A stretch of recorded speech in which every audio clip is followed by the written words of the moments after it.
Can you solve this calculus problem? Let me know the answer in the comments below. Are you ready? Let's go. So what we have here is we have f of x, and it looks like a piecewise function out here, different f of x values for different values of x. Okay, so we have determined the value of c, there's a c here, such that the function remains continuous. So we need continuity. So we are first going to determine what conditions that will satisfy this continuity here. So at -1, so limit x approaches -1 from the negative side of f of x needs to be equal to the limit of x approaches -1 from the positive side of the same f of x. So the limit, both directional limits have to be equal to each other. That needs to be equal to the function of -1. All right, so that is a condition of a continuity. So let's go ahead and see what our limit looks like from each direction. So let's take a look first at the limit of when x is less than equal to -1. So this is the limit x squared plus c, and x is approaching -1. It's less than equal to -1. So it's going to be from the negative side.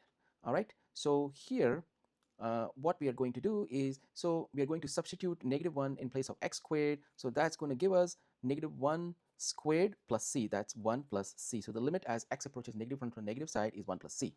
Okay, so let's try to find the limit from the other side. So the limit x approaches -1 from the positive side, is going to be our square root of x plus 1. Okay, so in this case we can substitute here square root of -1 is approaching from the positive side.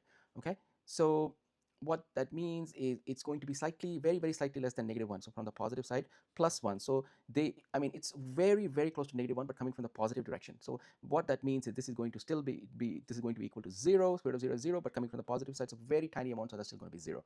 So the step 3 is we're going to set these limits equal to each other. Okay, so we have 1 plus c, because in order for it to be continuous, the limits have to be equal to each other. So 1 plus c is equals 0. So then we subtract 1 from both sides. Then what that gives us is c equals -1. So that is our answer for the function to remain continuous. Let's look at it graphically what that means. So when x is less than equal to -1, we have x squared plus c. So, but let's just draw x squared first. X squared is going to look like this quadratic graph here, but it's less than or equal to, so we start from -1 and it's less going this direction. And then, of course, the other one, x is greater than -1, is going to be an open circle, but it's going to look like a square root function, square root of x plus 1. So you see very clearly here, if you were to add a c here as is given in the problem, x squared plus c, that c has to basically be equal to -1. That means it has to move the graph 1 unit downward in order for this to touch this and become continuous with this other graph. So it's going to be then be continuous with this other, if the c value is going to be -1, that will be moving the graph 1 unit downward. Okay, so that's the graphical expression. Let me know if you have any questions in the comments below. I'll talk to you next week. Have a nice day. Bye.